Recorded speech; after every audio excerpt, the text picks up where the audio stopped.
Welcome to Real Talk. My name is Patrick. Across me is Jacob. Say hi. What's up, y'all? So this episode is with Mark Schustrin, who we've known for quite some time. He is the proprietor of Bid 27, which is a art auction company that allows folks who are just kind of getting into art auctions to really have a safe haven to invest in ascending artists who are producing incredible stuff. We had a long conversation with him sort of about the history of auctions and going into the details about his company, but he's one of the most charismatic, well-networked individuals and, very much deserved of such a strong group of collaborators because he really puts his nose to the grindstone to accomplish everything that he does when it comes to his business and career. And it was a real pleasure having him. So tell us about some of the things that viewers are going to be able to expect. Yeah, so Mark, we've known Mark for a while, but my favorite thing about him is he's, like you said, he's so charismatic. There's a few things in particular that I wanted to pick his brain about in this episode. If I had to summarize it, it's kind of all about like the science of sales. People want to say that sales is an art, which he admits it is, but there's some scientific elements that go into sales in general. We talk about psychology of sales. He does some freestyling and bid calling training in this. So if you're interested in that, this is a good place to listen in on how that is incorporated into an auction. He talks about incorporating new elements into an auction, like performance art, and this crazy performance art piece that we did at an auction here at Think Tank Gallery.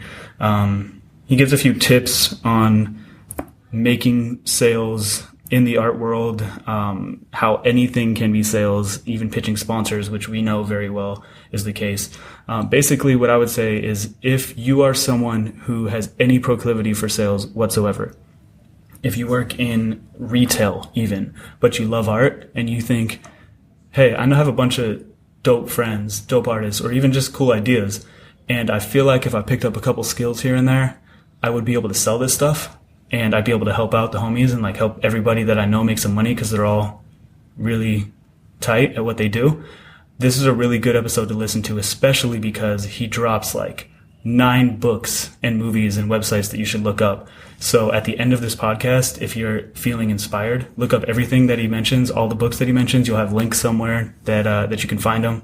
And there will be plenty to go through, and you will be improved as a salesperson at the end of it. Absolutely. Yeah. And so real quick before we get into it, event of the week. We're going to do one event of the week before every podcast that we put out. This time, all of us here at Think Tank are 100% full steam ahead on Trap House. So for this first little batch of podcasts that we put out, we'll probably just be highlighting an event in Trap House that we're looking forward to. So for you, what's one event in Trap House that you're looking forward to? Well, Trap House, just for anyone who doesn't know, is our escape room / sci-fi horror art exhibition, which is very generously sponsored by the folks at Sailor Jerry's and with some help as well from Lagunitas. For me, the event of the week is opening night. I mean, we've got a ton of RSVPs. We're looking to build on the success of Break Bread to show people that we're back and that we've got some really cool stuff in store for them. So opening night, just be there for the opening night. Check it out. I think you guys are going to be really impressed with, the selection of work in addition to the escape room experience itself. If you want more information about the tickets for the escape room or just RSVPs, which are free for the opening night, go ahead and visit traphouse.la. All the information will be there, and you can get a glimpse into also the other events that we're going to be hosting throughout that month. Yeah, and also that night there will probably be a little bit of a line outside, but we have the homies at Dream Pops who have 3D printed vegan popsicles that they'll be serving up outside in line, and hopefully by the bar too. So there'll be something to do pretty much at all times. So with that said, let's get into it. Welcome, Mark Schustrin. All right, welcome to the podcast. I'm Patrick Nissom. Beside me is Jacob Patterson. Jacob, say hi. What's up? And with us, we have Mark Schustrin. So Mark Schustrin is a dear friend of ours. He also runs an art auction company here in Los Angeles, California that has done events as far as Palm Springs. What's the farthest you've gone? Well, it's only been here in Palm Springs. Here in Palm Springs. Yeah. And we've had the pleasure of hosting several of these events. We love what Mark is doing. We think it's a very innovative concept, looking to bring emerging artists onto the auction platform so that young, savvy collectors can get their hands on some goods before they become too expensive. So, Mark, why don't you go ahead and give us an introduction to your company, kind of what got you into the idea of creating it, and anything else you'd like to add? Sure, Patrick. Guys, thank you for having me, by the way. Of course, Mark. And it's always a pleasure to see you guys and work with you guys. Bid 27 is an art auction company. First of all, 27 is a reference to Gertrude Stein and her salon in the 20s, 27 Rue de Fleur, which was a artistic hub in the 20s where, Picasso would hang out, Hemingway, if you've seen Midnight in Paris, you know what I'm talking about.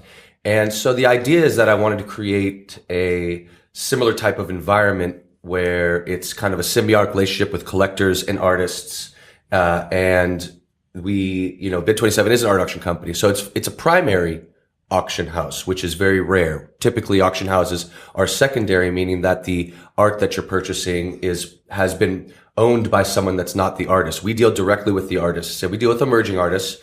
We want to find talent that, it could be young, but we work with some established artists as well.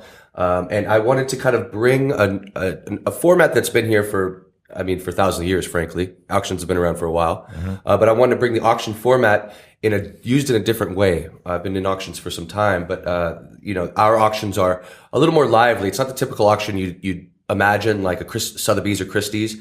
It's more kind of vibrant. It's, we have live jazz in the preview. We have a younger crowd, and it's a great experience. And so Bid 27 is just a platform I wanted to build, to be able to have artists, be able to showcase their work, sell their work, collectors collect their work, and also, be able to help the artists in any way. If they can get them in, a museum collection, then obviously that helps the artist, which then also helps everyone collecting the work. So it's this symbiotic, kind of thing that we do. We also work with other people, that are doing cool stuff, that whether it be pop-up supper clubs or live music performances that come and do their thing around the art when it's installed, so that demographic, which is the same crossover, gets to see what we're doing. We get to see what they're doing. And, it's just, it's a lot of fun. Yeah. So all that stuff, I've been really excited. We're good friends, the three of us, and I've been really excited to bring you in here because there's so much stuff that I learned just by knowing you that, I'm stoked to kind of unpack in this room right now with these microphones turned on. So knowing that we have a little bit of time, and completely aiming your mouth at the microphone while you talk. Okay. Explain some of those things, like, for example, the primary and secondary art markets. I knew what that was, but I didn't have a full understanding of it because I hadn't joined into the art selling ranks yet by the point that I met you. So give a little bit of shine a little light on what that is. Sure. Well, primary market, it's very simple. Primary market is dealing directly with the artists, and that can also be considered dealing directly with the gallery because the gallery is working with the artist. But it's typically you're talking about dealing with the artist. Then secondary, in the auction world, secondary would be, if you think of a Christie's or Sotheby's, likely you had that art that you're purchasing from a consignor who somehow got the work. It could have been sold 2 or 3 times. Even that is a secondary market because it's not dealing directly with the artist or directly with the gallery that's representing the artist. It's dealing with a consigned seller. So primary, which is what we are. We are as primary as you can get because we are actually dealing with the artists. So primary can be with the gallery that's repping the artist as well? Yeah, that could be considered primary. Yeah. Yeah. So question for you, just to kind of give some context for our audience. This is not your first rodeo. You've done auction work before prior to starting your own company.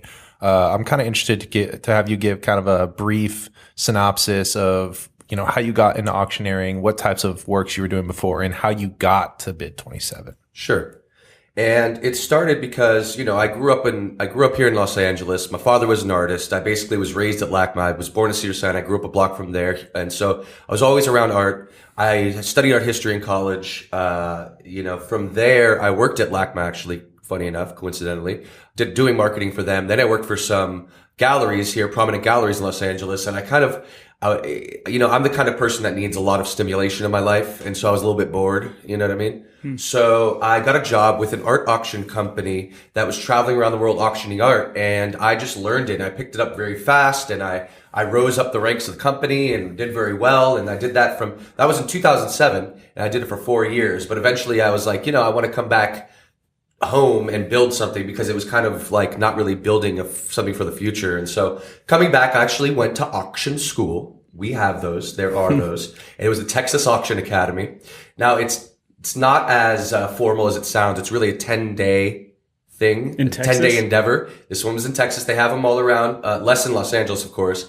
So it was like that stereotypical, like, dude standing on the podium at the front with the southern accent, like a chicken or like a tractor. Yeah, well, they didn't actually have chickens and tractors at the school, but certainly the people at the school went back to where they're from and were selling chickens and tractors.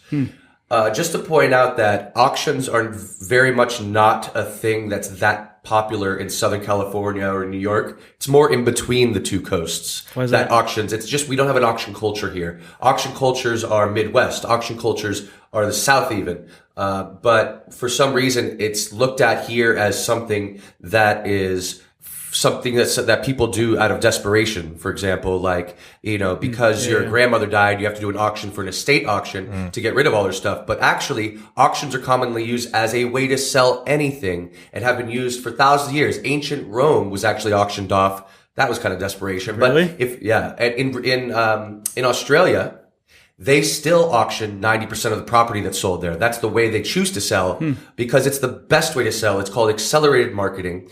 I mean, picture this. You want to put a bunch of qualified buyers in a room and then have them all compete for what it is you're selling. You'll certainly get as much as possible just due to the human nature of competition. And also, it's fun. People always said, they do surveys. What's the reason that you like this auction? Number one reason always, it was fun.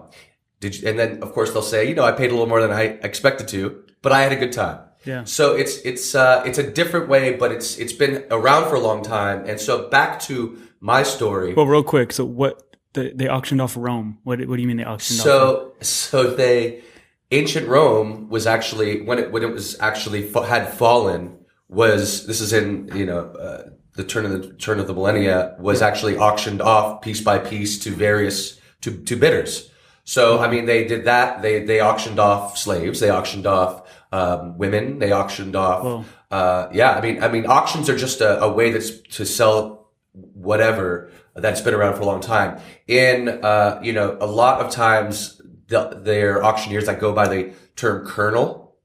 Which technically, if you're an auctioneer, you're actually a colonel, is what they call you, because back in the Civil War, that is something that was very common where they would go and kind of find, they'd conquer a town, or I don't know how you call it, conquer, but whatever. They would just have a bunch of stuff, and they would have a bunch of stuff they're trying to sell. They would plant a red flag, and they would auction it off. And it was they would call him colonel, and that was just something that stuck. I never really went with it because I think it's kind of, hokey a little bit, but a lot of auctioneers are really proud of that kind of. It is a respectful industry, and it's not a massive industry. It's a kind of thing, back to my story then, when I came back from that traveling thing and went to auction school, I joined the NAA, which is the National Auctioneer Association. And, you guys know me well. I'm kind of a networking type. And so I got to know everyone very quickly. I got designated a benefit auction specialist, which we may touch on at benefit auctions, an auction technology specialist. And then in 2012, I competed with the California State Auction Association and I won. The champion auctioneer championship. It was a championship for auctioneers in 2012 and I won. So I was a California state champion in 2012. It was me and 60, forgive me for saying so, kind of rednecky people. And I won. Can you believe it? But they were Californian? Everyone in California, yes. But there's rednecks in California too. I'm from Sacramento. Aren't you from Sacramento? Yeah, you know. Yeah. So hold on. How do you compete in an auction competition? Do you rabble each other? Is it like a rabble freestyle battle? That would be fun, but not exactly. It's almost like a beauty pageant in a way because they judge you on certain criteria. So first, how you're dressed. So if people who can't see him right now, Mark is a beautiful, beautiful little colonel sitting across from us. So he won the beauty competition for sure. Sweet to say. Just the sweetest. Go ahead. Patty cakes, and the freestyle competition. You know, I feel the same about you. Oh, stop. So it's based on different criteria. First, it's how you dressed. You know, it's again, this is a respectful industry. You have to look good. So you're wearing your suit, you're looking good. If you look like a schlep, you're probably not going to win. Then you have 3 items you present and sell. So the second criteria is how you present them. What were your items? I don't remember. Three crappy little things. I don't know. But you sold the shit out of them. But they do it on the spot. They do it's like a reality TV show. Yeah, they do it right there. So you bring up the first item is this, and you talk about the item, and you have to talk about what it is. You open the bidding at a certain place, and I forget what else they want you to do, but you have 3 items you present. You present the item, then you auction it off. So then the third criteria is your actual bidding, is your bid calling is what it's called.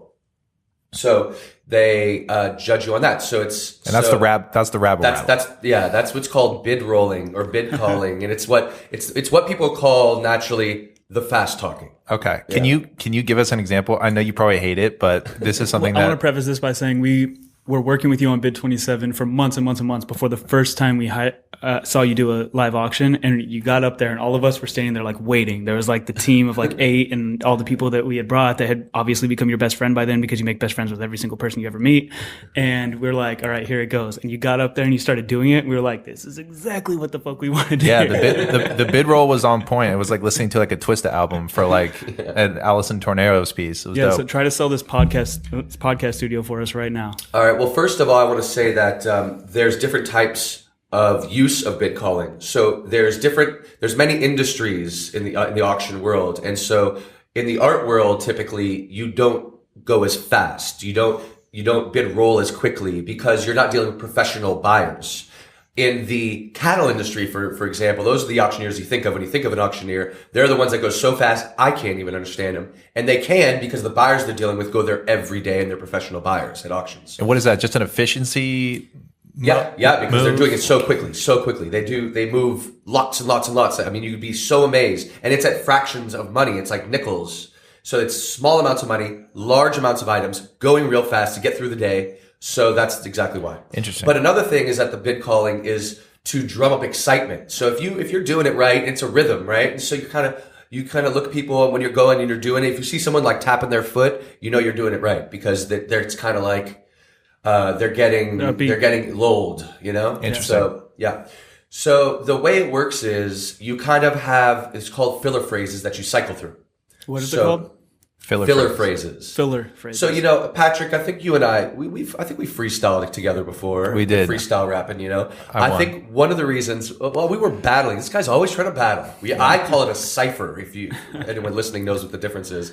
But Patty Cakes is always trying to battle. Anyway, when you freestyle, and I actually credit freestyling, that I've been freestyling since 9th grade, as to a reason why my brain is trained to be able to think in such a way that I can think ahead of what I'm saying, which is a big part of auctioning, because as I'm auctioning, the numbers and the bid calling is just, it's like, comes from the place I'm not even thinking about. And all the other stuff I'm thinking about is when I'm looking at the crowd and I'm remembering what someone bid on something else so I can encourage them to bid on this, or I'm reading their body language. So because it's second nature for me to think about it, I can pay attention to How other often stuff. do you say something completely wrong and have to like pull yourself out of a hole?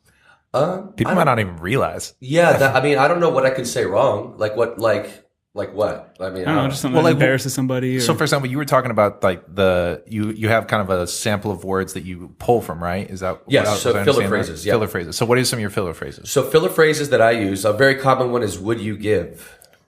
Would you give? Okay. So then you go. What you do is you take things like "Would you give?" and then you speed it up. Would you give? Would you give? Would you give? Would you give? Would you give? Would you give? 1,000 now. Would you give 2? 2 now 3. 3. Would you give 4? 4 now 5. How about 5? Would you give 6? 6 now 7? 7. Would you give 8? 8. Would you give 9? 9. Would you give 10? 10? 10? 10. Would you give 10? 10? Would you give 10? See, would you give? Got it. That's all right, cool. Now he's looking around the room for aderation. Yes, giving it always. To him. Yeah, always. I'm a Leo. I need to require. You need some constant reassurance. Yeah. That's right. But do you ever get yourself caught in a hole where it's like you're like I've seen you before when you're up at the podium like pointing out to some dude that the chick that he's with wants her to take home that piece and like just trying to put him on the spot. Have you ever like got yourself in a hole where it's like that's his mom? Well, that's funny. I can't think of anything specifically, but I will tell you that part of being a good auctioneer is understanding people. So you have to understand people, and you have to understand how far you can push them. You know, you have to be able to push, and you have to be able to poke them a little bit, but you also have to know where that line is, because you don't want to cross it, because once you cross that line, they'll never buy from you. Sure. So What's that what like? is that line? So it's different with every person. With you, I would fuck with you all day. Sure. But with like, you know, some other people, like maybe an older woman, or perhaps someone that's, you know, maybe an older woman that's from Beverly Hills, that's, you know, all Chanel'd out. You can only push her so far before she's like, I'm out of here. So you're standing up there Trust looking me. down on us with your judging eyes. Yeah, totally. Not judging. Yeah, it's I'm more observing. It's part of the job. I'm very good observing body language, and I can tell you. And another thing is, I'll also know by your body language that you generally want to bid again. So if I can read your body language and know you have another bid left in you, I will continue to ask you for a bid in that way, in the bid calling, and be like this, you know. And when I do my bid calling, I give a little nod, I smile, I give a little wave with my hand, kind of saying yes, one more. Right. But if I can also read your body language and tell you have no more, and so I'll just get off of you real quickly and sell the item. What to are some someone else. tells for some stuff like that? Clenching onto the bid card real tight. Is that Like- yes or no? That's a yes, because that means they're, you know, if they don't want to bid, they'll put it down. So you're on some like Animal Planet shit where you're looking for a tiger that's about to like pounce on its prey. It's like basically. poker. Are you good I at am the poker? tiger. You are a tiger. Yes, yes. Are you good at poker?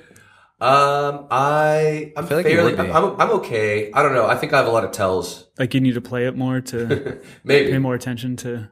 Maybe because you know what happens is I'm supposed to be looking at everyone like like that Matt Damon movie Rounders. Right. I'm supposed to be playing the people, not the cards. I'm just sitting here looking at my cards like, what should I be doing? So I don't really get into it then. Right. But anyway, let's try another one. How about, are you able to buy?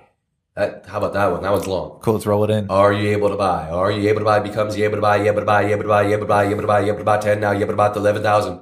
11,000 now, you able to buy. So now also I'll explain how that works. So the numbers become completely like ingrained in your mind. You don't even think about the numbers. You can tell me start at 100, go to 10,000, $100 increments. I'll go all the way there and I won't even think about it. So, but you also have to know the numbers in terms of what it is you're selling. So if something's worth 10,000, you're starting at 5,000. Are you going to go in $5 increments, 250, depending. You also need to stick to those increments because it has to have some sort of continuity. If you go from 5,000, now 55, now 6, now 6250, it confuses people. So there is one thing that sometimes you drop down. Once you go, you stay at the same level of increment, but you might drop it down. You have to stay there then. You can't change, but you can opt as an auctioneer to lower your bid increment or whatever you want to do. I've seen you do that. Yeah, so you have to do it because, like, let's say I'm asking 5,000. You know, I'm asking 5,000. I'm asking 5,000. I just did 5,500. Now it would be, 4,500. Now it would be 5,000. Would have been 5,000. No one's bidding. Okay, tell you what, I'll let you back in because it was going back and forth. I'll let you back in 4,750. How about 4,750? And then they'll bid. And then the next bid will be 5,000. It's like, it's so funny. It's so funny how many times people say no at a certain level and then end up bidding there or even higher. It's Right. Let me just tell you first and foremost that auctions are all psychology. And it's fun and it's great. And I think it's the best way to sell anything. But there's a lot of psychology involved. And so the more you understand auctions, the more you understand how the psychology works. Very interesting. So is there some sort of reassurance that someone gets going off your psychology point? Is there some sort of reassurance that someone gets when especially if they're bidding on an artist that like nobody knows or is emerging, we'll say? If we start at 5,000, no one's bidding. You go down to like 4,750. I bid. Is there all of a sudden a psychology? Well, like if this motherfucker wants his piece, then like maybe this piece is as good as I think it is, and then they bid. Definitely, certainly, and that mixed with the level, the element of competition, but certainly if it validates your purchase. Like when you just go up and buy something, you leave there like, shoot, should I have bought that? Like, I don't even know. When you're sitting there and you see, oh, that person bid, and then that person bid, well, then I'll bid. It kind of, it validates it for you that there's interest in it. Is it okay to put those people in the crowd to do that, to bid? I mean, I don't do it. I know it's done. I know dealers go to Christie's auctions and they'll even bid on their own artwork to bid it up. Or to buy it back, or, to maintain the price, whatever. What if you have a homie that wants the piece? And you're that's fine. Go ahead and register them and give them a bid card and bid away. That's fine. And tell them you have to wait until the auction floor. Like, I'm sorry, buddy, but that's what we're doing. Yeah, because, when we have our events, certain items we have that are dedicated for the auction, certain items are just for sale. from the artists that we're representing for that event. But when it's for the auction, there's, the reason is because I want people to experience the auction. So if I sell everything before the auction, we have no auction. Yeah. So you've attended like Christie's auctions of that kind of caliber, if you will, that essence is what we'll say. What are the differentiators between Bid 27? And you've touched on it a little bit, but like, let's use this as a platform to really touch on the differentiators between what you're doing and what they're doing and why you've opted for this route. Well, to explain it, one type of auction I do are called benefit auctions. They're charity fundraisers. They're usually typically black tie galas that can raise, millions of dollars for any particular nonprofit. And I've been doing that for a while and pretty well known in that circuit. And I do a lot of them throughout the year. I did one that Al Gore was at recently, and it was millions of dollars for the Ocean Discovery Institute, which is a great foundation that works with children in getting them schooling in the ocean.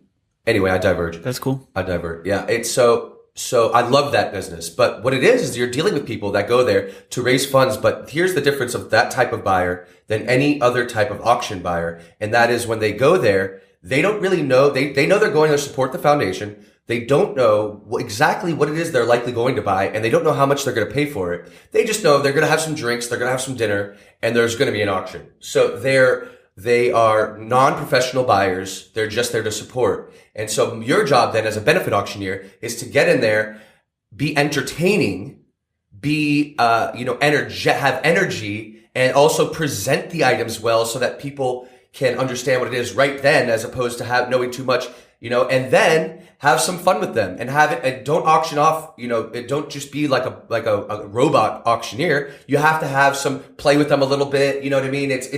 They come there and they have a great time and they leave happy that they made this purchase that they didn't know they were going to make likely before they went there. So that's that type of auction. With every other type of auction, the buyers go there knowing what they want to bid on, knowing how much they'll spend. That's why they'll stay for a 4-hour-long auction and bid on lot 300 for whatever X amount that it's going to be, because that's what they're coming there for. Do they know that stuff in advance? Sure. Because there's catalogs set out months previous to the auction. And so these bidders, but this is secondary market stuff when we're talking about art. Or if you think about it in the world of like machinery. So they know they're getting this tractor, like you mentioned, tractors. They need a tractor. They want to buy a tractor. They look up the tractor. They see the auction. They see this particular tractor. They see the condition of the tractor. They know how much this tractor is worth based on the condition. So they go there. The auctioneer can be boring as hell. It doesn't matter because they know what they want to bid on and how much. So I took the idea of a benefit auction to Bid 27 because I know that people are coming there bidding on artists they likely have never heard much about. Maybe they've heard about them because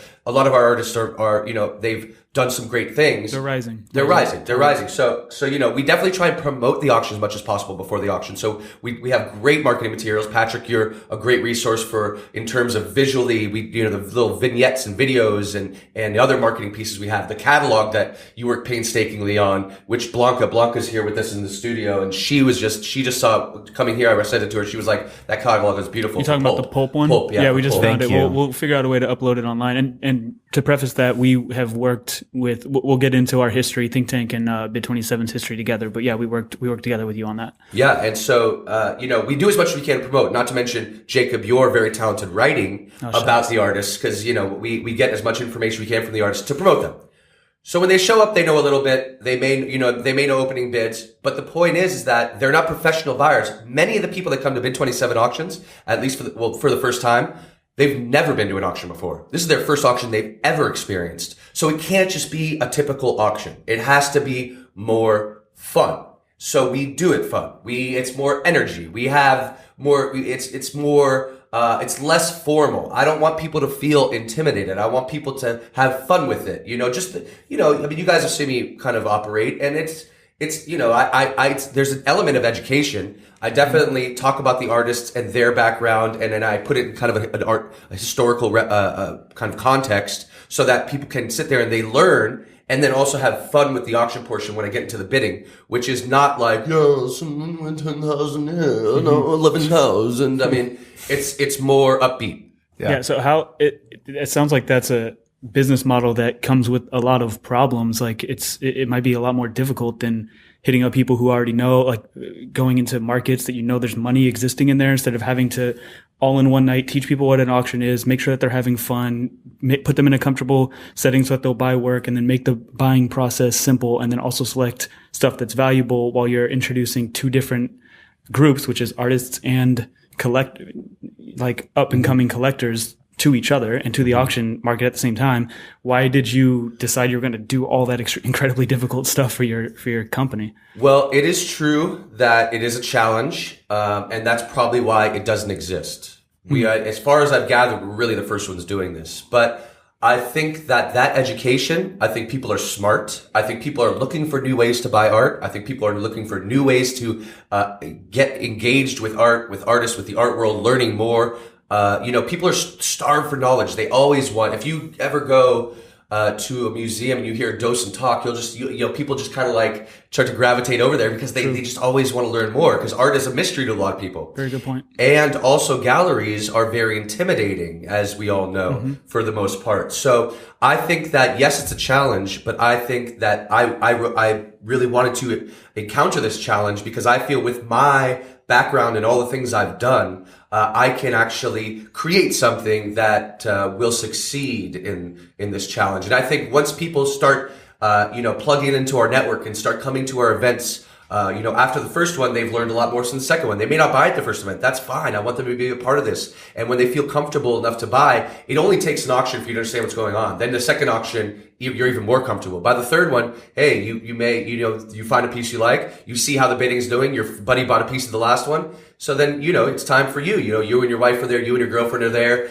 You're listening to live jazz, the preview, you're having some complimentary cocktails, maybe some trade pass. And then, this one's pretty affordable. We just moved into this new place. We need something. Let's bid on this one, honey. Sure. What should we bid on it? They figure out what they want to bid. Then they get their bid card. They register for free, come in and bid. And so I think the challenge that you bring up, it definitely exists. I think that's a barrier of entry that has existed, and that's why no one else has done it. But I feel like I can overcome the challenge.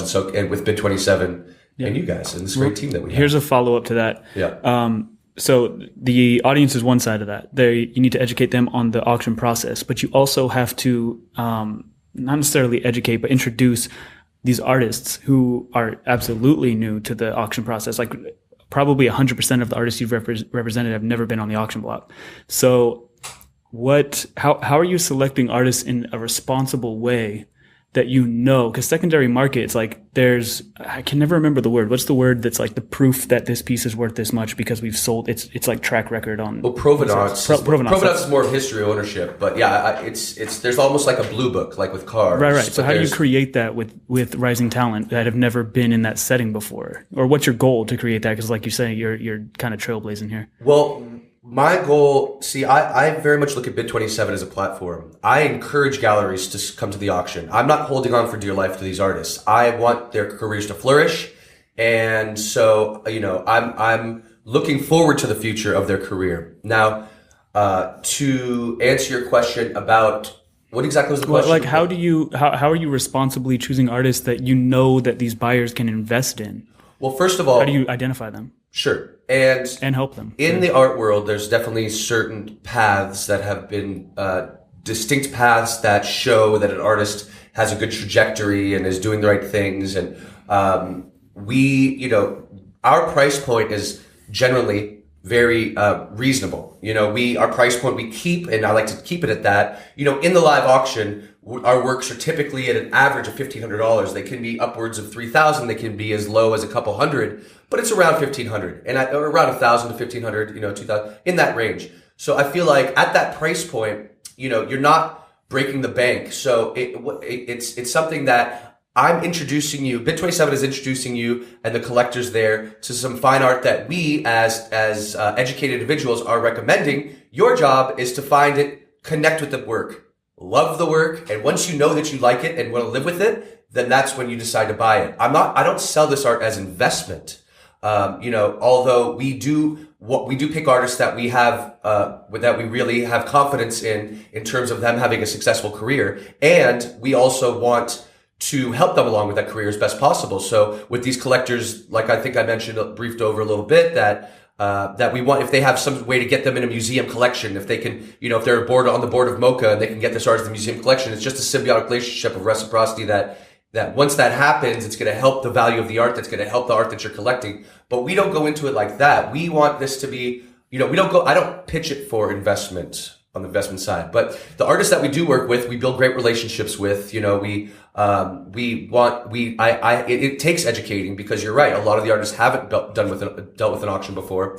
And so I'll tell you what, artists are very nervous about auctions. Right? Yeah. Because it's a bit of an unsure thing to them. It's like an IPO. It's a bit of an unsure thing to them. Yeah. So like it's essentially like, okay, I'm a company and I go public, and if my stock fucking plummets, right? Because all of their sales have been private, so all of a sudden you open it up to say who wants to buy this for what price, right. And if you start they'll usually set, what is it, just a minimum, right? That's just like, this will not be sold for less than this. So usually they guarantee that either the work will not be sold less than a certain price, or it'll be sold for, worst case, a little bit more than what their minimum was. But it's still intimidating, because you're essentially putting your work out there, and especially if these artists attend, because I know there were artists who were in attendance when we were hosting some of those events here, and when their work didn't sell, you kind of just sank in your seat, like, fuck, man, I feel so bad for, like 75 people are in this room, not a single one wants to touch this. Well, I could kind of picture the auction. I mean, we've sold a lot of work through Bid 27 already, and I can kind of picture some auctions that didn't do as well as others, but we now have a model. We've been constantly tweaking the model, and now I think we have a model that will kind of will be more beneficial, more secure for the artists. I'm going to have all the art does have reserves, with some exceptions. If an artist really wants to, if an artist really wants to get involved and not have a reserve, then we won't force them, because they seem comfortable with it. But generally, typically, we'll have a reserve that's unpublished for the work of art.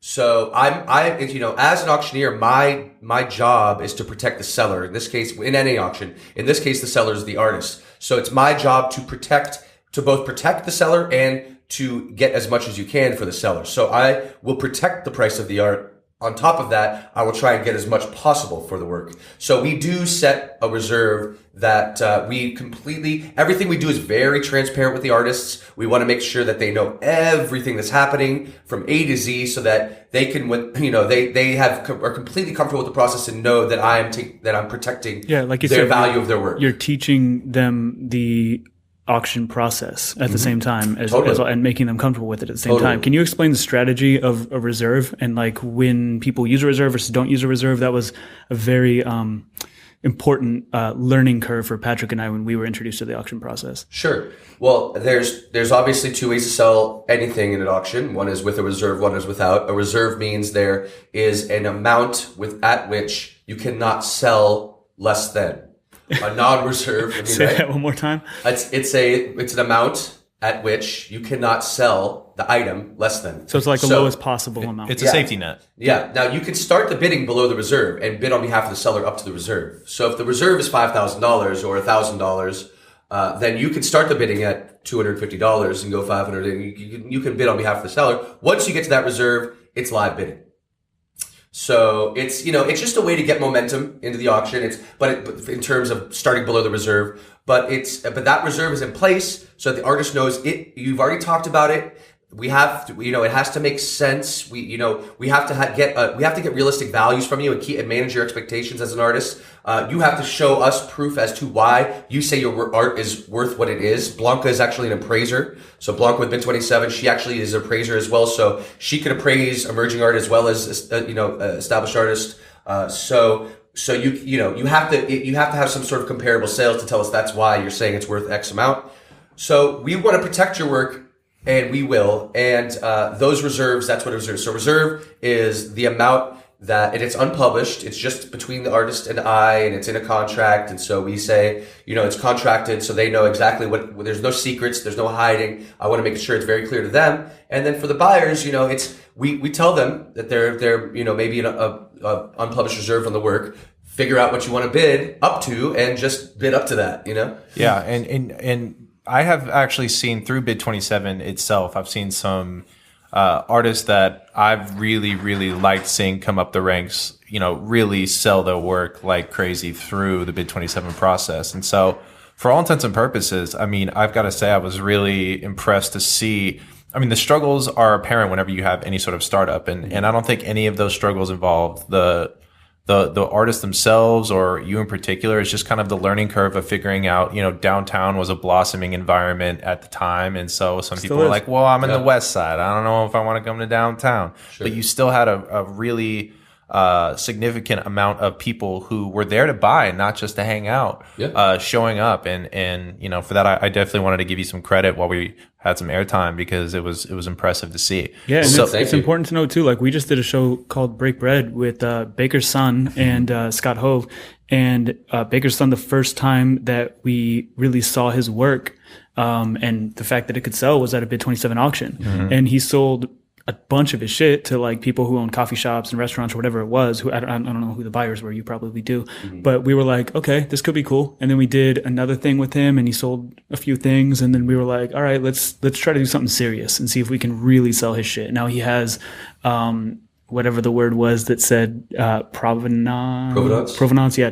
Like a proof, basically. A record of sales. Yeah. Record of sales to say like, my stuff is worth this much. Right. The Which I free market value. I still think he sells it for too little, but. But he's doubled or tripled his work, quadrupled it, I think, since we've known him. So he's in a good way. Yeah, the amount of work that he's been able to move, I think, has been almost more beneficial to him than trying to just, sell off a couple pieces for 3 times as much. I mean, there's going to be multiple schools of thought on this, but in my opinion, especially in such a saturated aesthetic world that we live in today. I mean, you've got so many street photographers on Instagram and artists on Instagram, and it's like, until the work is on the wall, that's when I know that this person was worth collecting.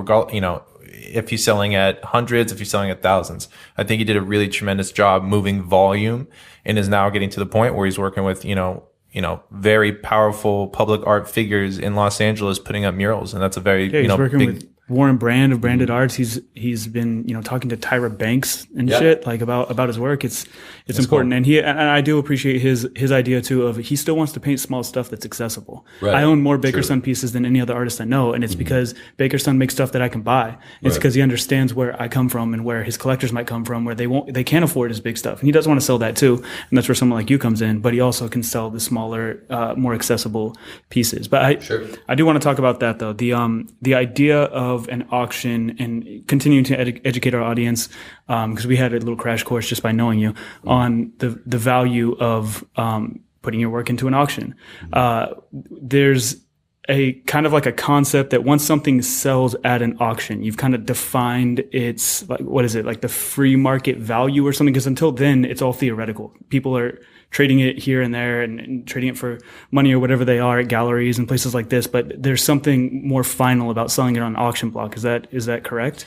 That is correct. And that's typically, that's auction records from secondary markets like a Sotheby's or Christie's do establish pricing. But as time goes on, we're learning more and more. There's so much behind the curtains with a Sotheby's Christie's type auction that really we're learning that those prices there's so many other people weighing in and doing things that are manipulating, frankly, the pricing. Like what? I mean, we got time? Bidding, being in the crowd, bidding up, that's a main key, bidding up. So if a gallerist will go in and bid up things, it's, my point is that yes, it is an auction record is definitely, something that has been typically historically, a way to value art and seeing what's happening with an artist. But we're learning more and more that there are some sort of, there's some sort of manipulation in the market. But the reason why I bring that up is because I don't really look at Bid 27 as that exact thing, because we're not dealing with artists that, like I said before, have many comps or have like a blue book per se, because they're emerging artists. So, and the collectors we're dealing with aren't savvy collectors. Some of them are, but most of them maybe have never collected any work. Mm-hmm. So the way I want to look more at Bid 27 is not like a Christie's Sotheby's auction. It's just another way to engage a community of collectors and artists through this accelerated marketing process or through the auction process so that people can, do something new. The art world is so stale. Going to shows is so stale. It's so repetitive. And so that's why this is just a new way to engage with art, engage with artists. And so it's not, I'm not doing this, for there to necessarily be this sale record, although that exists. There's so many private sales that happen that aren't on record. This is, the live auction portion is it's a small portion. I've learned now you can keep people's attention only for so long. Like I said before, if you're going to buy a Monet, you'll stay for 300 lots. Here we do it under 30 lots. It's 20 to 30 lots. It's nice. It's, 45-minute auction. And lots are actually items. So the first item is lot number 1. Got it. And such. So it's, it's a fun way to engage in art that's different, that people aren't really doing, that usually people can't do because usually you need a lot more money to be able to be a part of an auction. So I'm not looking at this as the same way as Sotheby's and Christie's would. I am trying to get as much money for the artist, but I'm really trying to create a new way to engage a community in art. Sure. So, one of the things that I've really admired about the Bid 27 auctions is the experience of what you're in for. And so do you have I kind of know what it's looked like in the past. Do you have any sort of thoughts, ideas as to what the future of Bid 27 would kind of look like as far as the experience is concerned? I'm sorry. Could you just repeat the end of that question? He was looking toward. I just asked Blanca a question. In the room. Take pictures. Look how great I look. I'm in this cool purple light. Well, listen, you got an Instagram. Lift your mic a little bit. Lift up. Yeah, a tiny bit. Also, here's water. You've been chugging melted ice. We'll put it down there. We'll cut this out. You had to turn off the air conditioning. I know. Yeah. Well. So sorry. What was the question? So the question for you is, I'm familiar with the Bid 27 experience. Mm-hmm. I've been a fan of it. Do you have ideas as to how this experience evolves, how you can really put your money where your mouth is and make this shit exciting? Oh, yeah. Yeah. And what I love about Bid 27 is that, to me, it's a blank canvas. We can do anything with it. So what I mean by that is the auction is one component. But when we put this whole thing together, we can program anything with the programming and all the other cross kind of promotions and working with other people on various other things. This thing could be anything. I'm talking to Scott Hove about doing a really cool if you're probably familiar with Scott Hove, well, I know you are, but listeners hopefully are, with his cake lands and his acrylic works. And I mean, wouldn't it be cool to do something that people can actually live in and stay in? And so that, he's working on something like that. And so there's so many creative people that were always around. Let's all collaborate and do some cool stuff. So that's really going to come out of Bid 27 more and more as time goes on. There's going to be more other cool stuff happening. But the event itself, I mean, for example, the elements can change, the themes can change. Pulp that we talked about, the catalog, that was all works on paper. Mm-hmm. And, we're thinking about doing, which is likely going to happen, an MFA auction. So these are students that are in their Masters of Fine Arts program and getting fresh. That's like, how can you get more fresh than an emerging artist that's still in school? Yeah. So, there's that. And so even the event itself, we've had live jazz. We had a girl come in during the preview singing 20s Parisian style jazz. And it was beautiful. She's an opera singer, but she could also sing, Parisian style jazz in French. It was amazing. So all of these components can change, and it's just a blank canvas. It's a work of art in itself. Have you thought about testing the limits of your attendees? I mean, I know to a certain extent, you almost touched on it before when you were saying you can only poke Gucci Old Maid a couple times before which is a super sick rapper name. What? Gucci Old Maid? What? Gucci Old Maid? Yeah, you can only poke an audience member so far before she's like, you've got to chill. I'm here to be here for the auction. But I'm curious. I mean, I think people, in my experience, I've seen respond really well to brands that don't have stat. You know what I'm talking about? So if you look at T-Mobile and you're like, oh, okay, T-Mobile's really trying to do something different. And you look at their CEO and you're like, holy shit, this guy is dripping with crazy. Mm-hmm. And it almost validates the brand a little more. Mm-hmm. And so I'm curious to you, how far are you willing to push to say, what type of here's a good example. During the first auction, you had, what was the performance artist? Yasmeet. Yas, can you give people an introduction to Yasmeet? All right, so this is a good example, and in fact, this is what I thought of, and I was going to mention it when you were asking this question, because another thing that I want to introduce with Bit27 is another way to monetize other mediums of art. So, for example, performance art is rarely monetized. They maybe sell videos of it later or something, or maybe it just helps the artist's career. But rarely do they make money from it. Or you can sell tickets to an event. Yeah, they can sell tickets to it. But what I thought of, but they're never, it's never part of the auction world. So I thought, wouldn't it be cool to have, to actually sell a performance art experience? So I met Yasmeet, who it was the right-hand woman to Marina Abramovich. Jeez, I can never say it. I don't know why. Anyway, yes. And very talented. At the time, she was working at a club called DBA that she was the art director for, and she had these, I see her on stage with this gold chest plate that had like a wolf and teats, and then there was lasers shooting out of the teats across the room, and I'm like, oh my god! And then there's a bathtub that rolls out, and then there's a clown that comes walking out, and then all of a sudden the clown sits down and gives birth to a naked woman that goes into this tub, and they start pouring champagne all over, and I'm like, what the heck is this? This is amazing. So then I met Yasmeet, and I'm like, Yasmeet, I think you're amazing. Let's come up with a way to auction off a performance piece. So in the first auction, we actually had her assistant, this beautiful woman, come up in this like leather rabbit suit that was all tight and sexy, and she came up holding a box, and I said, all right, ladies and gentlemen, we're going to do something special here. Rarely is performance art ever auctioned off, but we're going to auction off for one person, a couple, to be able to experience this very special performance that Yasmeet has put together. Now, Yasmeet, she wanted me to do it this way. The box was there, and so I presented the box as Yasmeet is in the box. So you're going to buy Yasmeet in the box, but the performance, well, she'll come into life on the roof, basically. Or I forget exactly how I worded it. Yeah.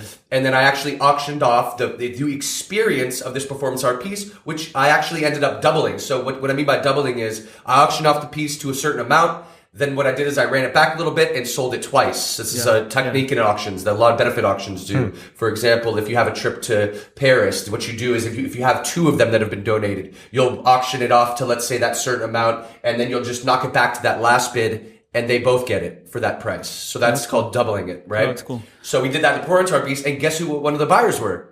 Jacob. It was my girlfriend Anna.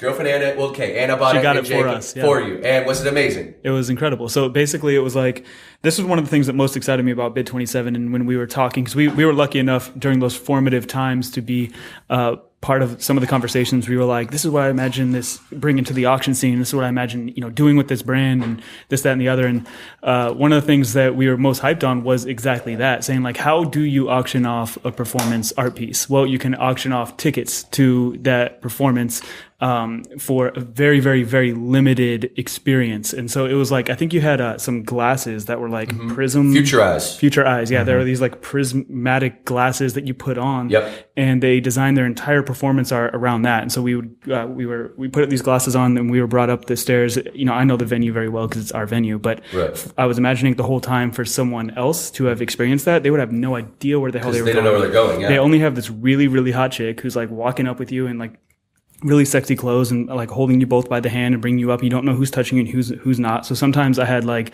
Anna pressing against my back, but sometimes it was this other girl. So it was, and she kind of like walked you around, and they would walk you around on the roof, and they would present all these lights and lasers and things like that to you, and they would take the glasses off, and then Yasmeet would be standing there in this glorious like spaceship suit or something with all these crazy things happening around her, and then she would perform for like a minute and a half, and the glasses go back on, and you're walking around and they're playing sounds in your ears while Yasmeet's obviously getting ready for the next performance, and then bring you to another place where you're looking at all of downtown and you see this performance happen, and you're just like, holy shit. I think Anna was crying. Like it was amazing. Powerful. And so it was something that, it was a challenge making that happen in the midst of all the other challenges of hosting this brand's first event. But it was exciting and something I really do hope you'll get back to soon. Yes, certainly. And I have other ideas. I'm constantly come up with other ideas. I have an idea, ideas with video art I want to get into, cool. That people to be able to, people are already selling video art. It's becoming a very popular genre, well, within reason, but it's still a challenge to sell in a way but I'm having some ideas of a new ways to sell it. But certainly, I don't even know if it's been auctioned, if any video art's been auctioned. Let's talk about that. We're planning a video art show here at Think Tank. It'd be sick to involve Bid 27. Sure. What's your idea?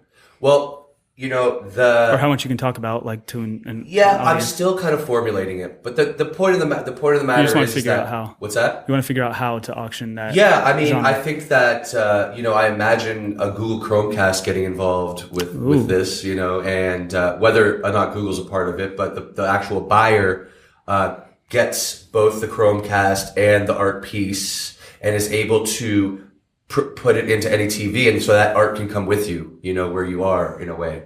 Cool.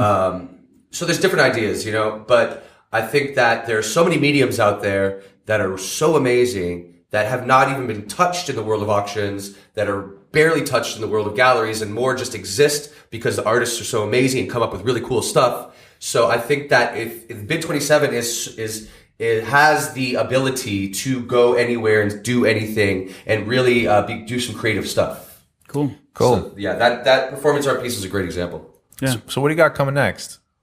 So we have an auction that we're planning for September. And, Bid 27 is something that I really saw initially. It started here at Think Tank in downtown. LA is such a big city. I really wanted to take it to the West Side. So the next auction is going to be on the West Side, because, frankly, here in LA, if you're on the West Side, you don't come east of the 405. If you're in Venice, you don't come east of Lincoln. If you're in downtown, you don't go west of the 110. So, I think this is something I need to take around the city and then actually move to other markets, other cities. San Francisco is our next stop next year. And going to, middle market cities like Austin and Dallas and Denver, and cities that really have a great cultural scene, but I think also are, they are starving a little bit for more cool stuff that may not exist there. I know what you did at Palm Springs. What's that? Like Palm Springs, yeah. I mean, Palm Springs is a huge art fan base, and we did great out there, and they loved it. And we'll probably do it again. It's hot, but I love Palm Springs, though. I go there all the time. But there's, it's limitless, then off to other countries even. I can see this, possibly in Spain, right? Maybe Blanca has some connections out there that we can use in Spain. And certainly Spain, Mexico City, I would love to do this in, and, in Paris. So it's a roll call. Anyone from any of these cities that has a venue, exactly. Hit up we at bid27.com. You can email for any questions, or if you say come to our city, please send suggestions to we at bid27.com. Speaking of, don't you collaborate with galleries sometimes to help them move work? Certainly. I've been doing auctions for a while, so there's an element of the business where if, I'm having a meeting with Art Share LA, and it looks like we may be working with them for a fundraiser that is an art auction, but the art auction, it's their art, it's their buyers. We just come in and facilitate the auction portion of it. So I think that's a great, kind of component, because it's just a new way to be able to introduce art and raise funds, for their buyer base in a new way, because sometimes doing another art show gets stale. So this is something a little different. And to that note, I just wanted to also mention that a portion of our proceeds go to a nonprofit. And so we do want to be a part of that philanthropy. And so a portion of our proceeds it's typically been to art related nonprofits, but we're definitely open to something that is involving the community where the actual auction's taking place. So in Venice, I really would, I want to get up with the Venice Family Clinic, who has a great fundraiser that they do, to perhaps partner with them. So it's, we've worked with MCLA, the Mural Conservancy of Los Angeles. And, it's definitely something that the love can be spread around from the artists to the collectors to the nonprofits that we work with. But to answer your question specifically, yes, we can come in and just facilitate just an auction portion. Whereas we're not choosing the artists. We're not bringing the collectors. We're coming in as just like a plug and play auction. We're registering the people. We run the auction. It's their people. It's their artists. Yeah. So one of my goals here is just cover as much of like the art selling world as possible for like young kids who might be getting into the world and need to understand, like straight from the horse's mouth, how their work is going to be handled and sold when that happens. So could you explain a little bit of the differences between selling at a live your strategies, selling at a live auction setting versus, for example, you helped lead sales here for Break Bread, and we sold, I think, over 80% of our artwork because we had a really well-known artist like Scott Hove, and then Baker's son, who you had worked with many times, who was just waiting to explode and then finally did. What are some of your, like, how do you prepare? How do you get ready? Like, if someone was like, yo, I'm going to sell art because all my homies are dope and I love selling shit, what would you tell them? Like, what are the differences and strategies in those two worlds? Well, first of all, sales is sales, okay? So it doesn't matter what you're selling. I recommend if you want to get into the world of sales, there are books you need to read. For example, there's The Closers, number 1. There's The Closers Part 2, which I've actually never read, but I'm sure it's good. But you must read if you're not Mark Schustrin. Amazon stars are probably The Closers, The Sales Bible. Watch Glenn Ross. Watch Wall Street. There's Brian Tracy is a great resource. There's plenty of, Zig Ziglar has been a sales guru for so long. All of this is very, very important because sales is a science. It is a process. And it's very important to understand that process to be successful, because really what sales is about, it's not like people once thought of sales back in the 50s where it's you against the customer. That's not what it is. It's not a competition. It's not you're trying to conquer them. You are trying to facilitate this thing happening. That's what you are. You're facilitating this. So naturally people have a resistance to sales. Your job is to make them comfortable, get them to understand, get them to tell you the truth so that you can help them. So that truth, because they hide the truth. They don't want to tell you the truth. They want this ice cream sandwich painting. Yes, help me help you. That's right. Help Mark give birth to this beautiful baby transaction, please, because he is there to help you. You want this fucking ice cream sandwich. That's right. He's just trying to help you understand. But if you want the ice cream sandwich, I want to get down to the root of that you want it, why you want it, and how I can help you get it. And so, do you have some strategy, like some commonly used phrases of things? Yeah, lay some tips on us. Here's the thing. Sales is about finding a way. Not everyone loves everyone. Not everyone is a friend to everyone. Finding a way to find common ground with everyone and find something that you like in them. And once you find something you like in them, they'll more generally like you. And the only way you'll buy something from someone is if you like them. You never buy something from someone you don't like. So it's basically just getting to be friends with the people, talking to them. Too often sales just, do you want it? That's horrible. First of all, there's no rapport. You need to build rapport, and this is not some sort of swindling strategy. It's you have to be sincere. You have to be authentic. You have to ask questions and listen. Too many people ask questions and don't listen. They say that saying, there's a reason why God gave you 2 ears and 1 mouth, because you should listen twice as much as you talk. I'm going to finish that probably. Yeah. See, exactly, because you're not listening. There you go. What? I just completed your damn sentence. Okay, no. Blanca knows. But I think everyone listening understands what I'm saying. But there is a process, and there are different ways to approach different types of people. There are different types of people that live in certain ways that have different types of characteristics and types of personalities, and you can learn how to deal with those different types of personalities. So the degree to which you can get different types of people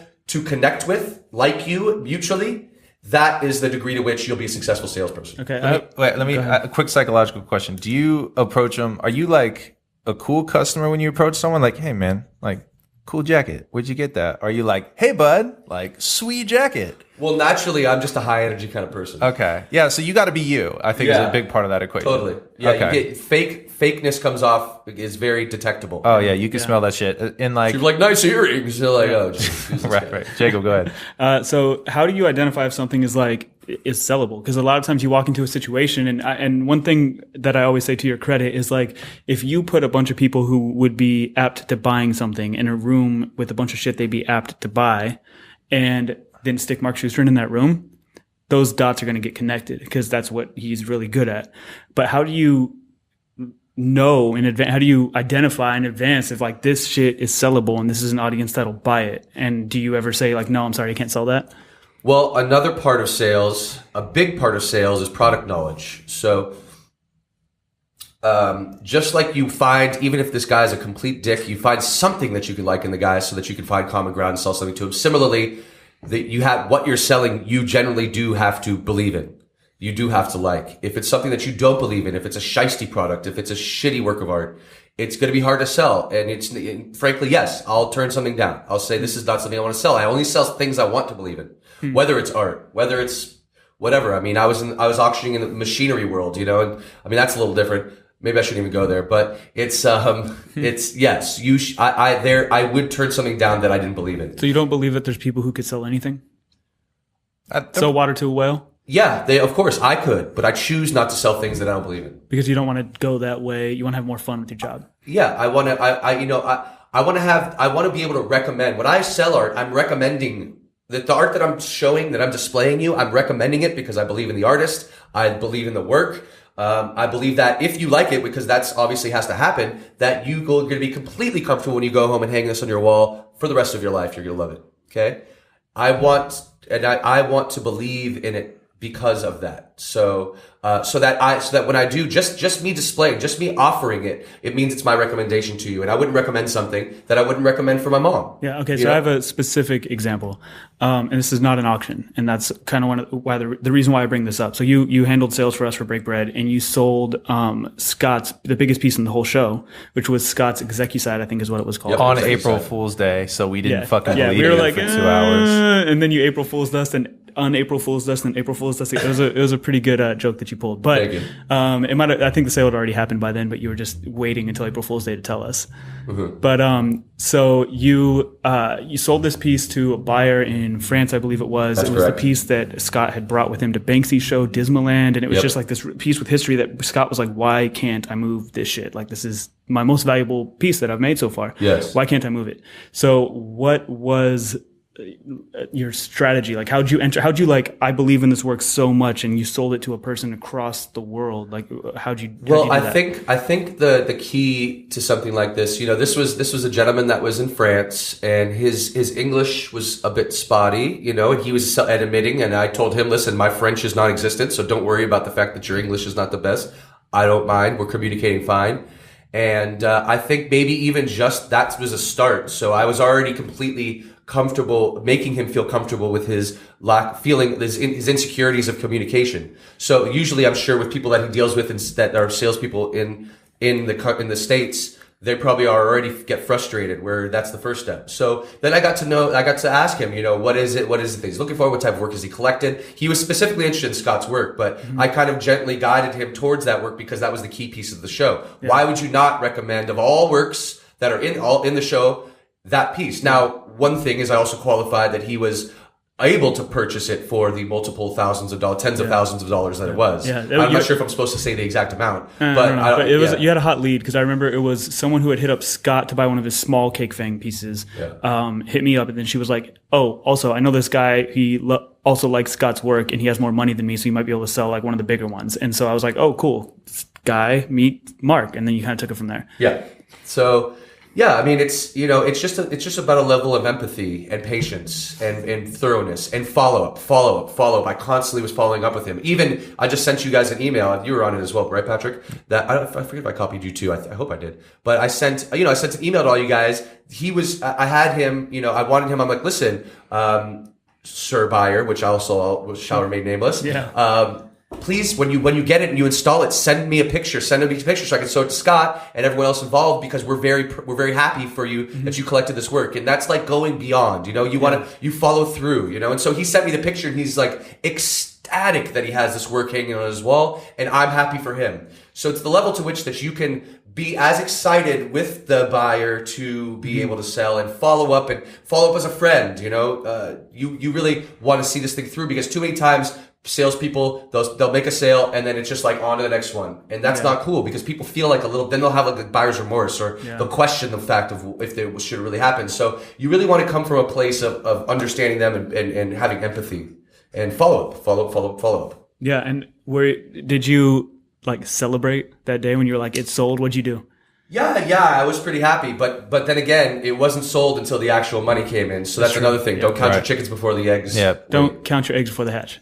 Yeah, that's right. Yeah. We keep saving you on these phrases. Thank you. I know. Yeah. I'm trying to make you guys look good here. You're doing a pretty good job. So is there a different strategy for like, okay, I'm showing up to an art opening and I have to sell all of this work, as opposed to like, I'm at a live auction and I have to sell all this work? So live auction. So an auction is sales on steroids. because it's different, because you are, when I'm selling something and I'm, I'm on stage, it's sales of steroids. It's happening then. So, I'm looking at a customer, I'm going, it's like 5,000 now, but it's 6,000. And, or, I mean, when I mentioned the machinery thing, I was selling things that were like 200 up to $1 million. So I'm like, 300,000 would have been 300, now with 350. And I look at someone and I'm like this, and I smile and I nod, and then I put my hand up and I kind of give him a little gesture, like one more bid, because I see he has one more bid in him. And I'm like, 300,000 now would have been 300. And then they put their bid card up. I'm like, oh, that feels good. Then I go to the next one. I'm like, then I go back to the other bidder. I'm like, okay, now I've got 300,000 here. Now it would have been 350. Yeah. And so it's sales service because it's happening right there. But the thing is that when I'm looking at them and I'm smiling and I'm doing the little gesture with my hand, I've likely already talked to them previous to the auction. I've already likely built rapport with them. I've already likely gotten to know what it is that they're looking for.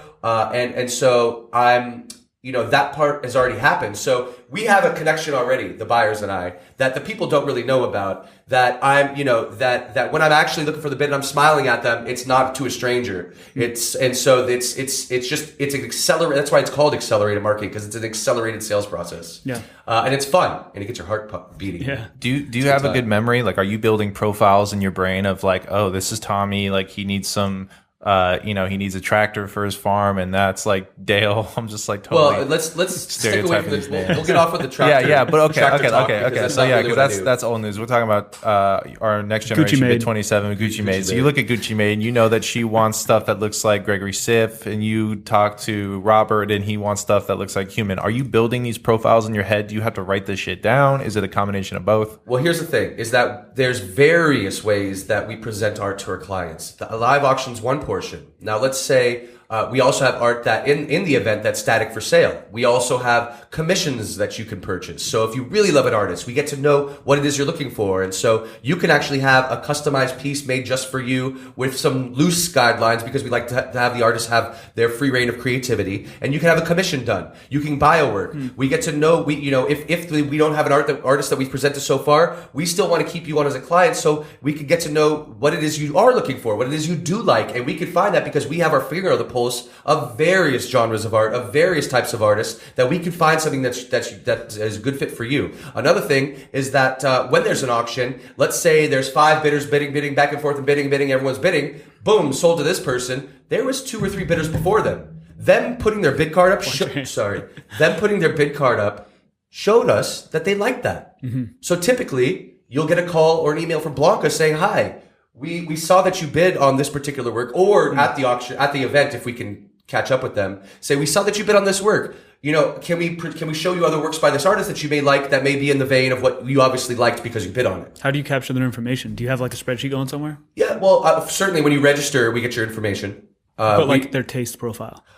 We do make notes as to what it is they've had interest in, whether it's just through conversation, whether it's through bidding. It's not a creepy thing. It's that we generally want to help you, because then we find this piece that we're like, oh, wow, you would love this. You know, David would love this one. Yeah. So that we create. No, we do the same thing. Like we reach our venue out and we're like, okay, we know this like experiential agency is going to want our venue when we have this crazy lounge thing happening for Break Bread, for example, and they're going to want to use the space when that's there. So it's not creepy at all. Like you said, it's connecting with them on a certain level where you have a mutual understanding and like you both genuinely appreciate what each other has to offer in that context. And I think to build any brand, it takes a while to build a brand. It takes a while to build brand loyalty. It takes a while to build customer loyalty. And I'm really, really set on that. And really, that's a main focus of Bid 27, is that I want people to feel comfortable, because again, we're dealing with people that are not savvy art buyers typically. And so I want them to feel comfortable, because when they actually make that purchase and make that leap, I want them to be happy with it and hopefully come back and do it again, and invite their friends and feel comfortable inviting their friends and their family to come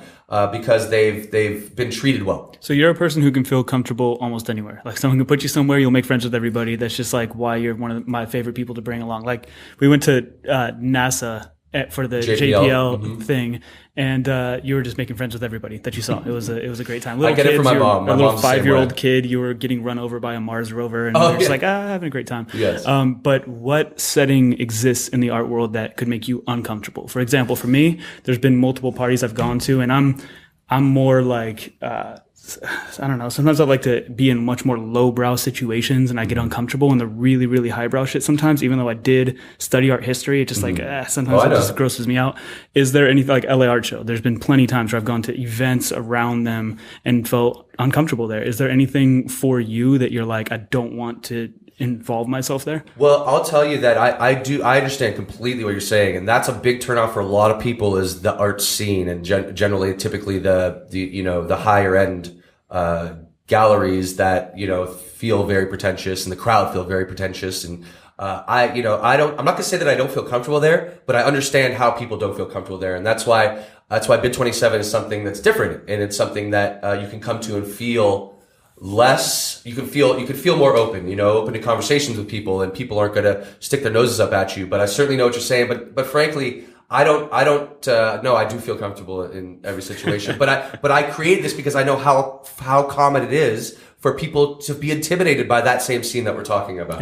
Yeah. Like I could catch you at Skid Row making friends just as easily as I could in Beverly Hills. Yeah, Mark could sell a Civ piece to someone at Skid Row. You're not anymore. They might be priced out at this point. Yeah, well, who knows? Okay, so do you have something? Am I interrupting? No. I mean, the one thing I was just gonna kind of ask you was just to use your imagination, kind of set a trajectory for what Bid 27 looks like 10 years from now. I mean, obviously the shop isn't going to close, within 5 years if you have anything to do about it. So what does the future of Bid 27 look like long term? Are you trying to go to multiple cities? What is it? Yeah. So I see this as something that is, that it does go into multiple markets, multiple cities. It's something that then can connect the multiple cities of the collectors, the artists, the scene itself, and it becomes a community that as Bid 27 grows and goes in other places, I'm not going to be the only one being an auctioneer for Bid 27. I'm going to be training auctioneers, and this is going to be something that we're going to be doing creative projects and collaborations throughout the world potentially in the future. And so it's something that can grow, and I think that it's something that people look forward to here and will be looking forward to once they start experiencing it elsewhere. And it's really limitless. It's basically a new way to engage in art, both for the artists and collectors and everyone involved. Cool. And that's a good segue into another topic I wanted to ask, because there's a few other aspects of the art auction world that I've learned about that I think are important for people to know that exist.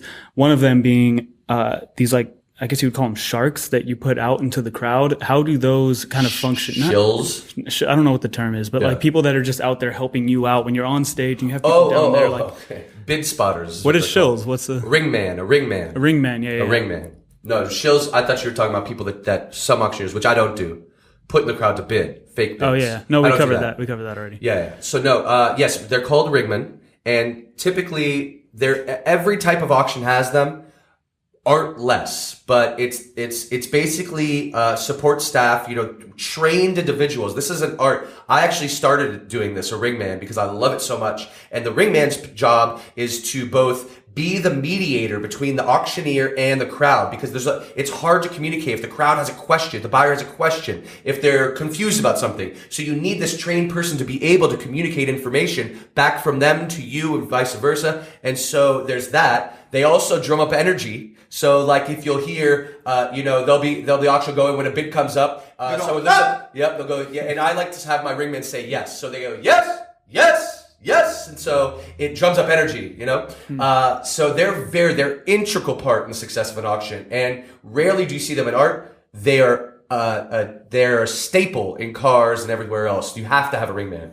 And in benefit auctions, I always recommend that my organizations get a ringman. Ringmans are so important. And not to mention, if you have a big enough room, it's hard as an auctioneer to see everything. So there's such there's such great foundation or support, for the auctioneer. It's good to have. Yeah, it's healthy for the ego. Yeah. Totally. I want one around me all the time. Like, should I get the DZ? Permanent ringman. Like, all right, yeah. Patrick hires interns to do that anyway. Yeah, that's a damn good idea. I'm just going to hire interns to be my little ego boosters. So if you're talking to hand them off to you for training. A class of little 20-year-old Marky Schustrings, and they wanted to enter this world, is that the entry point? Certainly, yes. I always recommend if you want to become an auctioneer, and it's natural. You start off as a ringman, and you get to understand auctions. You get to be around auctions. You get to understand bidders most of all, because you're the one as a ringman that's dealing with the clients. You're the one that, another thing. Remember how I talked about that double? Like where you sell an item twice because you can. Right. A ringman is a big part of that, making sure it goes smoothly, because sometimes people, they're getting a little confused, and so he makes sure that you get both bid numbers and that they know what's happening, because they may not know what's happening. So they are a very important part. And, but yes, they'll get to understand auctions. They'll get to understand buyers. They'll get to understand how it works. And then from there, learn the auction, which is a whole nother set of education. Yeah. So I want to get to appraisal, which happens before the auction takes place a lot of the times as well. But the other part is what happens. Okay, so you make a sale. Someone's like, "Yes, I got this." They're fucking stoked. Their girlfriend's like, "Yeah, I'm gonna take you home and lay you down tonight." Like that was so exciting, which is one of your greatest selling points. That's in our mission. Yes, it's in our mission that everyone gets laid after bid 27. Right. You've told me many times, like, this is the hottest date opportunity. It is a nice date. It's just opportunity. exciting. It is. And I've experienced that firsthand. Yes. And like I said, Anna got us an experience with Yasmi, who's the most sexual individual that's ever walked the face of the planet. Yes. Ambiguously, David Bowie and Yasmi, those are the two. Yeah. But okay, so you make the sale, you're like, okay, I bought that shit, that's amazing. Now you have to keep their attention all the way through the process of collecting their funds and like all the other stuff. I'm sure they have to like sign something and it's called insurance or whatever. It's called checkout, and so we try and make it as seamless as possible. We know. Do you set up a separate room or something? Is that necessary? We have either, if we can set up a separate room, we do. But basically, right after the auction, everyone that's bought something deals with one of our staff in getting their contact information. They can choose to have it professionally installed in their home, so they can choose framing if they like. They can They can have an appraisal. There's an informal appraisal that comes with everything, but they can have a formal appraisal for insurance purposes if they like. We do have an appraiser that's part of the staff. And so we want to make it as seamless as possible, but you can just be out of there if you want. Mm-hmm. We already have your information from registration. Mm-hmm. But if you want to stick around, there's some options for you. We also, if there's another work of art that they saw that they liked, that they didn't get a chance to bid on, if they want to commission a work from an artist, they could talk about it then. So that's it's called checkout, and that happens directly after the auction. And isn't that when you try to like upsell prints and things like this? I mean, yeah, we'll have prints for sale. Yeah, we'll have prints for sale, which a lot of times are great because people, prints. I also want to educate people in how printmaking process is, because it's a great way to collect art at a much lower price point from the same aesthetic from this artist that you love. But you can save some money because it's done in a limited edition. Yeah, and people can be confused because they're like, I could just download it and print it at Kinko's, which is not the case at all. So it's a good educational opportunity. Totally. We deal with high quality prints, museum quality paper, museum quality inks, depending on what type of, maybe it's an intaglio process, which is actually printmaking with etchings and things like that, or woodblock, which is not intaglio, but it's there's different types of ways to make prints, but the print itself is a work of art. It's just a different medium. There's painting, there's watercolor, there's drawing, there's printmaking. It's another medium. So I want to get people, more educated on that, because people think they're posters. They're not posters. It's another medium. So yes, but it's a way to buy art at a much more, lower price point. So we have prints that we have available that can be purchased at any time.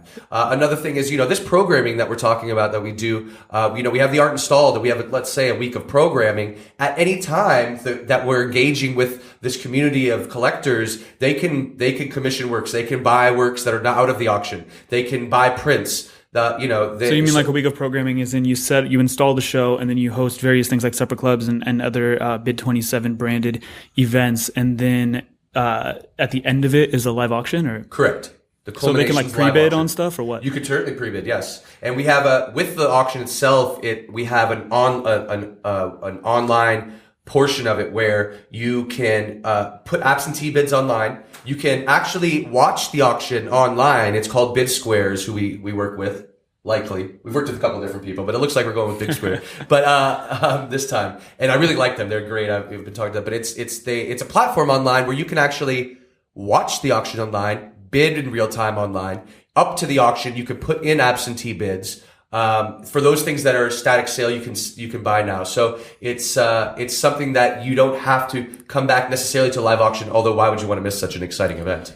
Damn Absolutely. right. So is that when you explain the buyer's premium too? Yes, buyer's premium. So, obviously at the auction, my goal is to prepare bidders as much as possible, get them really knowing what's going on, as much transparency as possible. So the buyer's premium with bid 27 is 15%. If you buy online, it's 20%. Typically, buyer's premiums get upwards with Christie's, Sotheby's, something like that. They could be upwards of 30% or more. But what a buyer's premium is, it's a standard auction practice that it's a premium set to underwrite the auction that in every auction everywhere has at different degrees. 50% is actually rather low. It doesn't get much lower than 15%.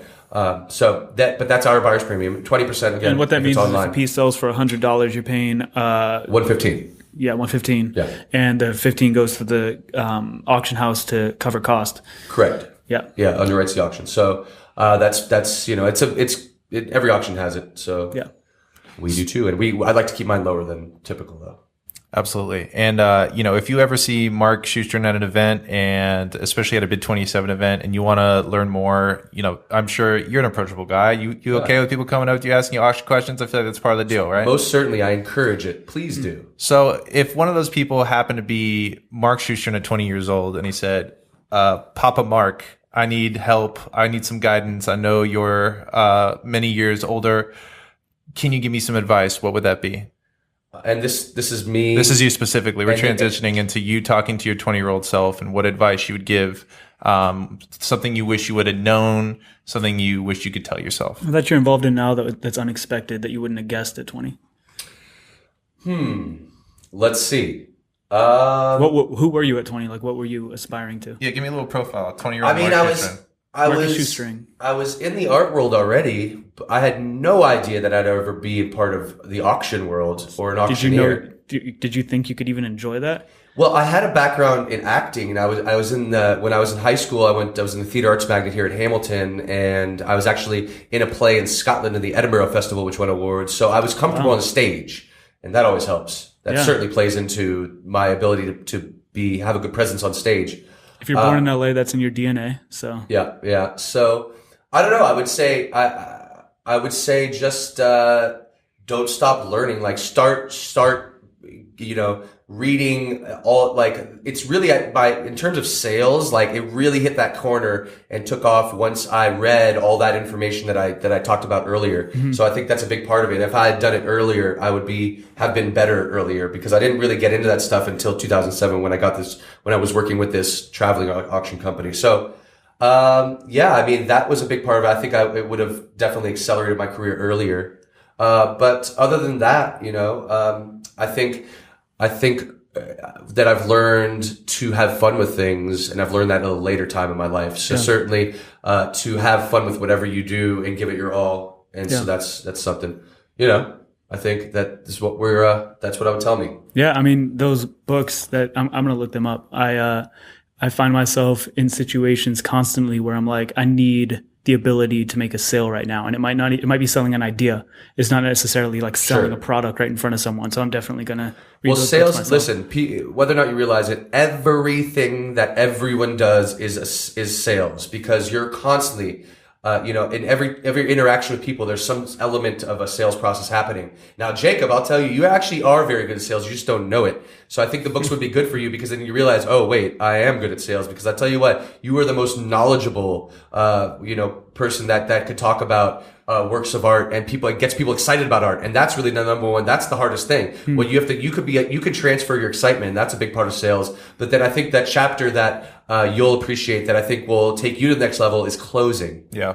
So, probably true. I mean, I'll say I read the book Pitch Anything. I can't remember I'm blanking on the I'm listening to that now, that audiobook. Yeah. Pitch Anything. Good. It's great. Mm-hmm. Yeah, I told you about it. It's really good. And primarily I need to give that book to you. I told you I would.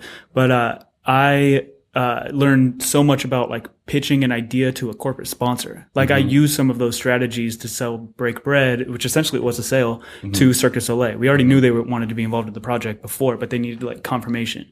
So to some degree, I guess that was, and I guess there was, maybe you would have been proud that I was sitting there closing, which, is another thing. Cause yeah, closing for me is one of the most difficult things. Like I remember you and Anna were making fun of me. Anna, my girlfriend who was helping with sales on Break Bread as well. Because someone walked in and they were like, I'm here from New York. I'm only here for today. I want to buy this cake thing from Scott Hove. And I just like was a bumbling buffoon, just like screwing. All I had to do was process the order. Yeah. And she's like, can I just buy it? Yeah, I remember that. And you guys were just like face palming, like, oh my God. And I learned halfway through that process kind of a better way to handle it. But yeah, it's something that's important. I think that almost everyone needs to know, like Mark Zuckerberg says, everyone should have a basic understanding of coding. I think anyone in the art world at all, including artists, especially artists, need to have a basic understanding of sales, at least so they know how their work is being handled. And it's one of the things I respect a lot about you is that you try as hard as you can to share that information with everyone. Sure. So real quick, how much time you got? I'm fine. You're good? I want to hear, and you're going to be looking over your shoulder at Blanca over here, who's going to be like taking notes on everything you're saying, but I want to hear what the appraisal process is and how you're offering that service up to the artists you're working with, or if there's more extensive explanations of the appraisal process than you guys are particularly involved in. What is that for an artist who doesn't know? Well, I personally myself am not an appraiser, but as an auctioneer, you know a lot of appraisers and you kind of get an understanding of it, but I have not gotten my USPAP. Yeah, okay. She's nodding over there. All right, that's the first nod of approval. We'll see how many we rack up. Blanca is an appraiser. She actually has her USPAP, which is a United States appraisal practice. I think I'm missing a P. Something and practice. What is it? Property appraisal and practice. Okay, so it's like licensed appraisal. You have to take a test. It's just like getting your real estate license. You take a test and you get an appraiser's license. So you learn this. You learn the how. And so the differences of an informal appraisal, which I could do, and a formal appraisal, which Blanca could do, is that for insurance purposes, if your house caught on fire and they needed documentation to show how much it's worth and they'll pay you back in that much, hers would hold up for the insurance, mine would not. So it's like the difference between going to Donald Trump's university as opposed to UCLA. Yes, that's correct. Got it. So you're I'm the Donald Trump of the universities, and she is USC. Yeah. All right, got it. Exactly. So, but I think it's a great thing to offer because it's kind of a different. So with emerging artists, it's obviously a little more tricky because you have to have a history of sales. So if you have, let's say, a work of art, they have no sales at all, it's really hard, but you can base it on comps such as size, medium, genre, and basically give a kind of an idea. But it's easiest when there's been a record of sales. Okay. And what is it? Once you have it, like what is it? When you can say like my work's been appraised, I have this thing. What is that thing? So let's say you get an appraisal through Bid 27 and an actual appraiser that not me, but an appraiser does it like Blanca, you will get an actual paper that says this is certified to be worth and valued at this much. And so it basically can be insured for that. And what are the things that go into setting that value? What are some of the records of sales? Yeah. And just like I just mentioned, records of sales, if there are no records of sales, then and it's comps. It's just like appraising a home, right? You base it off of comparable sales. So sales that have happened of that same, square footage, that neighborhood, that all weighs into an appraisal of a home. With same things with art. Cool. Yeah. So going on a different topic, what are some things that, go anywhere exciting in LA, and a lot of times you'll run into Mark Schustrin there. What are some of the exciting things that you see happening in the world of art in LA right now that get you hyped aside from everything that Think Tank Gallery does? Well, of course, that is exciting always. But I will mention, or I will say that I firmly believe that Los Angeles is becoming the capital of the art world, the center of the art world. It was in Paris decades ago. Then Jackson Pollock is credited as being the person that moved it to New York primarily. And I feel like I can't really say who it is that is the first one that to make the leap from New York, but certainly there's several galleries that we would probably think of. But I firmly believe there's so much stuff happening here in LA. It's such a culturally diverse city, a culturally enriched city. There's so much history here. I'm born and raised here, so I take a lot of pride in educating people about LA. When you come here, if you come visit, even if I don't know you, there's people I'll meet and I'll end up spending a week with them, showing them around LA if I have time. But I very much love the city wholeheartedly, and when you get to see it and get to know it, you'll fall in love with it as well. But I think there's so much exciting stuff happening here, and I generally think that, and I think other people can agree, that Los Angeles is becoming the center of the art world. Yeah, I'm and we have nice weather. There's a Wild West mentality that I quote often, where you have a Hauserwirth and Schimmel, or Jeffrey Deitch wants to come out here and they want to set up shop here because there is the opportunity to try crazy shit. There's the opportunity as well, price wise. People, when they come here, they can afford to live somewhere, and they might live a little bit off the beaten path, but they can afford to pay their rent and be down here. Even from San Francisco, we say it's a refugee city. Another one is Portland. I hear Philly is becoming a refugee city in the art scene for people from New York and other places that they can't afford to live at, but they want to try. They're an artist. They need to have low rent so that they can afford to try and do crazy shit, and then crazy shit comes out of it. And you talk about the Art in the Street show that happened at the Geffen Contemporary because of that, and just other shit like that. It's at Mocha. At the Mocha's, Geffen Contemporary. Yeah. So, Mark, where can we find Bid 27? So certainly you can go to our website at bid27.com, and all the information that you'll need is there. There's contact information on there. You can feel free to reach out. I recommend signing up and joining for our newsletter so you can stay updated on what's happening. You can just do that very simply there on the website. And look forward to auctions and events coming up that are going to be a lot of fun. And certainly if you're an artist, feel free to reach out. We generally, we get submissions certainly often. So we typically deal with artists that we have sought out. But every now and then an artist will surprise us that came to us. So feel free to reach out. On there, the email for all of that is we@bid27.com. That's B as in boy, I, D as in dog, the number 2 and the number 7.com, just like an auction bid. Awesome. Yeah. Mark, brother, thank you very much for coming on. I appreciate it. Handshake. Love you, dog. All right. Well, I love you guys too. And thank you very much for having me. And thank you all the Think Tank listeners. I hope you enjoyed this wonderful podcast and all the ones to come. And we'll see you at the next event. Sounds great. Thanks, Mark. Thank you, guys. Thank you for listening to Real Talk. We recorded a bunch of episodes up front. We're probably going to be releasing another one every week or so.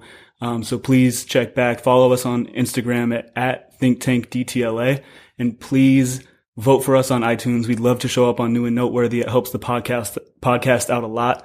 We do have a big series of events coming up throughout the whole month of October called Trap House. You can see all that stuff at traphouse.la. Is that it? At traphouse.la. That's the Instagram. That's also the website. Go there and use promo code Real Talk to get $5 off the escape room tickets. There's a bunch of other events happening too, so please check them out. So please check them out. So please check them out. So please check them out.